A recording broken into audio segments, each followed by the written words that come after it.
Imagine a world where ordinary people stood up against kings, nobles, and centuries of oppression. In 1381, that world became real in England. This is the story of the Peasants' Revolt, one of history's most dramatic uprisings.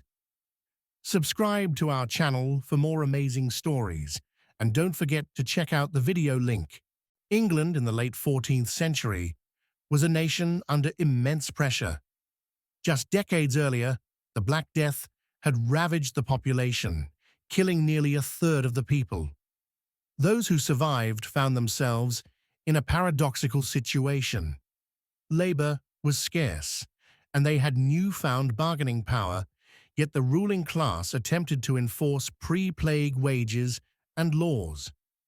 To make matters worse, England was embroiled in the 100 Years' War with France.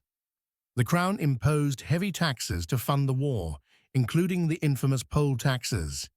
These taxes demanded that every adult pay the same amount, regardless of wealth. For peasants already struggling to survive, this was intolerable. Meanwhile, the feudal system kept peasants bound to the land. They owed labor, rent, and loyalty to their lords, and the laws heavily favored the nobility. Social tension was growing, and resentment simmered across villages and towns.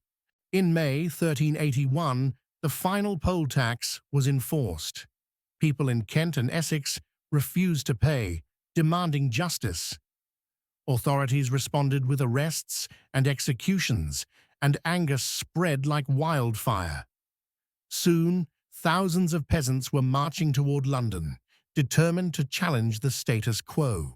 The revolt had leaders who guided the anger and gave it purpose. Wat Tyler, a charismatic man from Kent, became the figurehead of the uprising. Known for his courage and vision, Tyler united thousands under a common cause. Another key figure was John Ball, a radical priest who preached equality and questioned the social hierarchy. His famous words asked, "When Adam delved and Eve span, who was then the gentleman?" These words inspired peasants to believe that their oppression was not divinely ordained, but man-made and could be challenged. The rebels, armed with farming tools like pitchforks and axes, marched to London. Along the way, more people joined: merchants, craftsmen, and discontented townsfolk. By the time they reached the city, their numbers had swelled to tens of thousands. London itself became the stage for rebellion. The city gates were overwhelmed, and the authorities were unprepared for the scale of the uprising. Once inside London, the rebels attacked symbols of oppression. Tax collectors, royal officials, and even wealthy merchants were targeted. The Tower of London was threatened, and King Richard II, only 14 years old, had to meet the rebels to avoid chaos. The rebels demanded sweeping reforms: the abolition of serfdom, fair wages, lower taxes, and the removal of corrupt officials. For a brief moment, it seemed as if the peasants might achieve what centuries of oppression had denied them. Wat Tyler met the king at Smithfield to negotiate these demands. However, during the tense discussions, Tyler was killed by the Lord Mayor of London. His death shocked the rebels and marked a turning point. Without their leader, the rebellion began to lose momentum. After Tyler's death, King Richard II promised pardons and reforms, but these were largely empty. Within weeks, most rebel leaders were captured and executed, and peasants were punished. Yet, the revolt was not in vain. Over the next century, serfdom gradually weakened, wages increased, and social mobility improved. The courage displayed by the peasants inspired future generations to question authority and demand justice. The Peasants' Revolt shows the power of collective action. Ordinary people, when united, can challenge even the mightiest powers.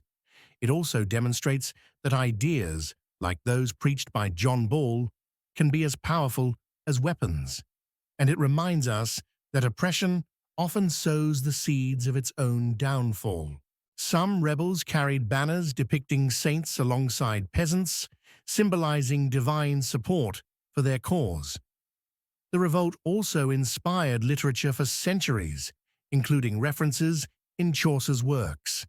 It was one of the first large-scale uprisings in medieval England, setting a precedent for future protests. Even though the revolt was suppressed, its legacy endures. It reminds us that justice and equality are universal concerns and that ordinary people can challenge unfair systems. The Peasants' Revolt was an early example of grassroots activism, showing that courage and unity can shape history. The Peasants' Revolt of 1381 may have failed in the short term, but its impact was long-lasting. It changed England socially, economically, and culturally, and its echoes can be felt in movements for justice even today. If you enjoyed this story, don't forget to like, share, and subscribe for more fascinating historical tales from across the world. What do you think would have happened if the revolt had succeeded? Let us know in the comments below.